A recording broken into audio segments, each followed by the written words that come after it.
Simple interest for class 10 exercise 2 question number 20 serial number 948 রথীনবাবু তার দুই মেয়ের প্রত্যেকের জন্য ব্যাংকে এমনভাবে টাকা জমা রাখেন যাতে প্রত্যেক মেয়ের বয়স যখন 18 বছর হবে তখন প্রত্যেক মেয়ের 1,20,000 টাকা করে পাবে।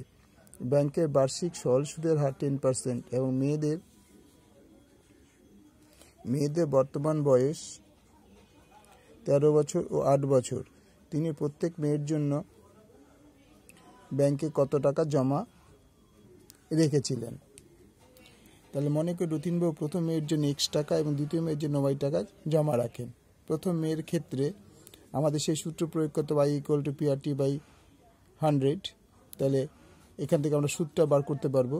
তাহলে p আমরা ধরেছি কত টাকা প্রথম মেয়ের জন্য x টাকা, সুদের হার 10% ইন্টু ওদের বয়সটা হচ্ছে বলেছে 13 বছর আর 13 বছর আর বয়স যখন 18 বছর হবে তার মানে 18 থেকে 13 বাদ দিলে 5 বছর, এই দুটো বিয়োগ এখানে করা হয়েছে। তাহলে 5 বছর ইন্টারেস্ট ওরা পাবে। তো x × 10 × 5/100, তাহলে এই শূন্য কেটেছি, 5 দুগুণে 10, তাহলে x/2 টাকা। তাই সুদ যোগ আসল হবে, কারণ 5 বছর সুদ প্লাস যে টাকাটা জমা হয় সেই টাকাটা এখানে যুক্ত করতে হবে। তাহলে আমরা কত টাকা রেখেছি x টাকা মেয়ের নামে, তাহলে x + x/2 এটা সুদ যোগ আসল হয়ে গেল। তাহলে এই সুদ যোগ আসল 3x/2 টাকা = 1,20,000 টাকা, কারণ এইটা হচ্ছে আসল টাকা আর এটা হচ্ছে সুদ, 5 বছরের সুদ। তাই দুটো সুদে আসল হয়েছে। তাহলে ও কত টাকা পাবে?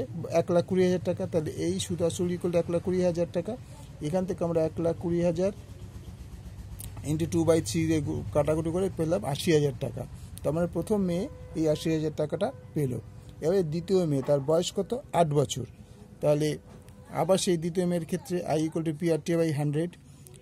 p হচ্ছে ধরেছি দ্বিতীয় মেয়ের জন্য p হচ্ছে y টাকা, সুদের হার তো কমন 10%, আর 18 থেকে ছোট মেয়ের বয়স হলো 8 বছর, ওর মেয়ে যখন 18 বছর হবে তার মানে 10 বছরের সুদ দিতে হবে পাবে আর কি। তো 18 - 8, তাহলে y = 10 × 10/100, তাহলে এই শূন্য কেটে গেলো, এই শূন্য কেটে গেলো, শুধু y টাকা। তো সুদ যোগ আসল কত হবে?